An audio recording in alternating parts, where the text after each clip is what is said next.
It was rumored last year that Samsung will equip the Galaxy S23 with satellite connectivity for emergency calling and messaging, similar to the iPhone 14.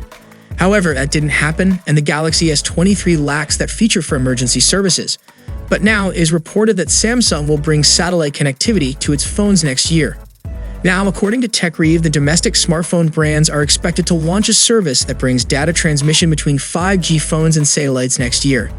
Since Samsung is the only big smartphone brand in South Korea, after LG shut its smartphone division, it is widely understood that Samsung could bring satellite connectivity to its phones next year. A standard for satellite communication is anticipated to be established next year, paving the way for advancements in this field. Consequently, there are expectations that Samsung might introduce two-way satellite connectivity with its upcoming Galaxy S24. The Snapdragon 8 Gen 2 used in Samsung's high-end phones released this year can connect to low Earth orbit satellites for emergency calling and messaging services.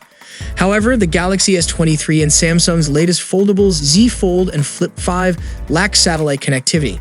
Samsung explained earlier this year that the satellite connectivity ecosystem isn't mature yet, and it would wait for the ecosystem to improve before bringing the new feature. The South Korean firm is said to be working with Iridium Communications, which has a low Earth orbit satellite constellation for emergency communications. Next year, the company is expected to launch the Galaxy S24 in the first quarter of the year. The S24 lineup are expected to come in two versions, one with Exynos 2400 chip and the other with a Snapdragon 8 Gen 3 processor. If the S24 gets satellite connectivity, even the Exynos 2400 must have the feature enabled on the hardware level.